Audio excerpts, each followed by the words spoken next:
Good day, my friends. Good day, my friends. Really? Okay. Hi, David here again. Wanted to just rejoin up into the book of Zechariah. We are in the prophet Zechariah. Remember, he was prophesying during the time when Israel was coming back from their slavery to Babylon. Basically, their exile in Babylon that they were in. We are going to start out with the second vision, the four horns that comes up. This is in verse 18 of chapter 1. So just jump right in. Then I lifted up my eyes and looked, and behold, there were four horns. So I said to the angel who was speaking with me, "What are these?" And he answered me, "These are the horns which have scattered Judah, Israel, and Jerusalem." These are the scatterers who have plagued Israel. Okay, they're all the people who had been basically, putting him in exile, but even more so, the enemies, the kingdoms, the nations around Israel that have been causing trouble. You think this is new. You turn the news on and you hear about all these people that don't like Israel. This is not new. This has been going on since they started. Obviously, the names here could indicate the enemies that they had right then, could indicate the enemies that they will have. There's always going to be enemies until Jesus returns, basically, when the Messiah comes back. And even then, they had the Samaritans in the north, the Ammonites in the east, the Edomites in the south, Philistines, a lot of different names, right? Could also mean the north, south, east, and west enemies will come from all directions. And the Lord showed me four craftsmen. Now, craftsmen here just means people that work. Woodworkers, metalworkers, masons, like you think of when you hear craftsmen, other than the tools that you find out in the hardware store.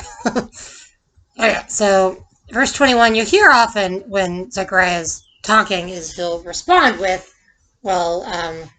asking what that message is about. So he says, I said, "What are these coming to do?" And he said, "These are the four horns which have scattered Judah, so that no man lifts up his head. But these craftsmen have come to terrify them, to throw down the horns of the nations who have lifted up their horns against the land of Judah in order to scatter it." So Zechariah didn't ask who the craftsmen were, he just asked what they were there to do. So he kind of got the idea that these were obviously either some kind of force, one way or the other, to disrupt the enemy of Israel. And there is a spiritual battle going on, if you haven't figured that out yet. I think if anything these days, spiritual battle is more obvious than it ever has been. There's obviously something going on in this world. By the way, this is our new puppy, Loki. Isn't she cute? Okay, Loki. She's only 11 weeks old, so I have to potty train her. That's not easy. Anyway, so basically, he is with his people all the time. We're going to talk about that now as we jump into chapter 2 and God's favor for Zion. Verse 1, Then I lifted up my eyes, and behold, there was a man with a measuring line in his hand. So I said, "Where are you going?"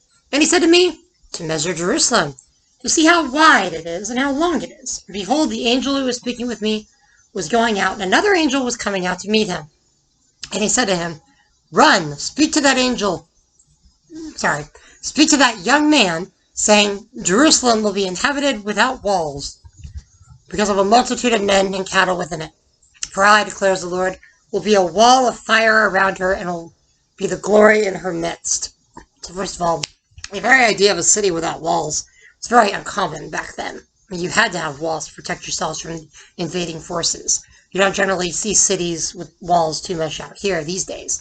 But that was definitely something you had to have back then, to protect your people, to protect your land, to protect you from the enemy coming in, trying to take you out. And of course, there's not going to be any more land disputes. The future glory is going to be greater than we see now. Israel is there, but it's not anywhere near as big as it's supposed to be. Israel is supposed to have much more land than it does, but it's going to be amazing when it finally happens. Verse 6, "Ho there! Flee from the land of the north, declares the Lord." I try talking that voice. "For I have dispersed you as four winds of heaven." The four winds of heaven, by the way, you should look that up with your coordinates. It comes up a lot. "Ho, Zion, escape, you who are living with the daughter of Babylon. For thus says the Lord of hosts, after glory he has sent me against the nations which plunder you.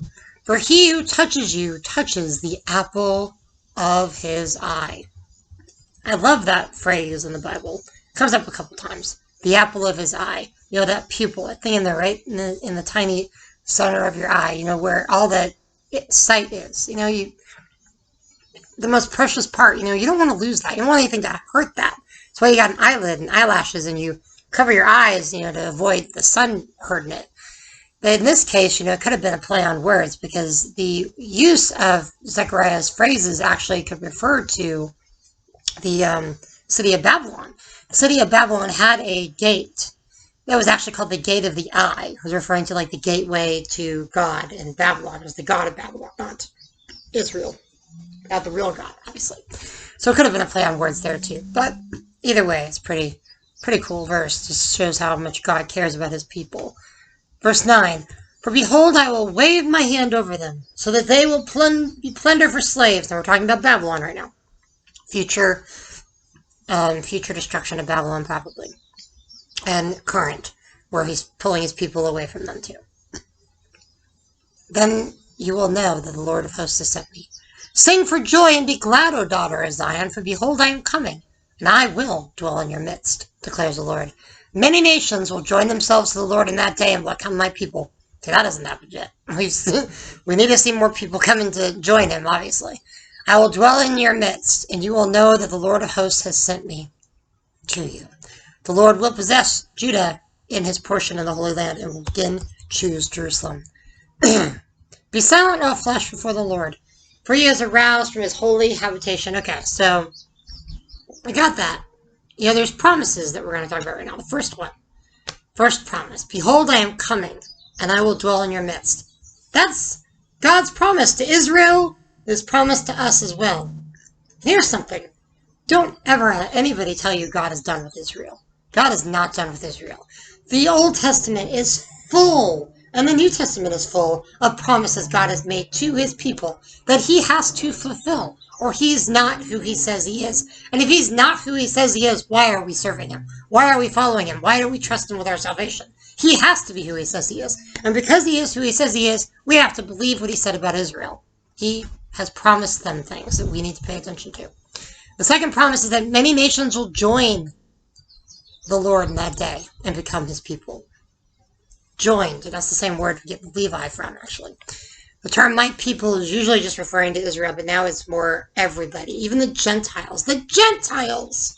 The Jews couldn't stand Gentiles. They still can't stand Gentiles. The only reason Gentiles are allowed into Israel now is to see the holy sites and to help the economy, and you know, some Jews like Gentiles. I'm not saying everybody doesn't, but the general feel there, obviously, over time, the last 1,000 years has been that way. And the third promise, the Lord will take possession of Judah as the inheritance in his holy land. The Holy Land, this is the only place Holy Land is found in scriptures. That's pretty cool. And it's actually talking about his people, his Israel, his holy land. And that is his place he loves. That's why we don't mess with Israel. We want to bless Israel and take care of Israel. God is not finished with his city. You know, 3,000 years ago, he chose David, put him on a throne for a reason, and promised David an everlasting kingdom.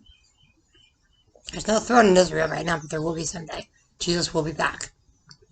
Be silent, all flesh, before the Lord, for he is raised up out of his holy habitation. The Lion of Judah is coming back. The fourth promise is, of course, worldwide judgment. You know, we are going to have that. The coming of Jesus returning also means that the whole world will see him and will be judged in that day.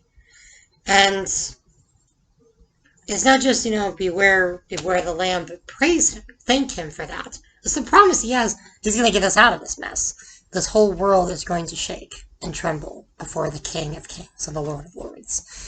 So next chapter, we're going to talk about Joshua the high priest and get on to that. So we have taken enough time today. Have a good day, my friends. I'll see you next time. Oh, and please subscribe and make a comment. Thank you. Gotta get used to saying that.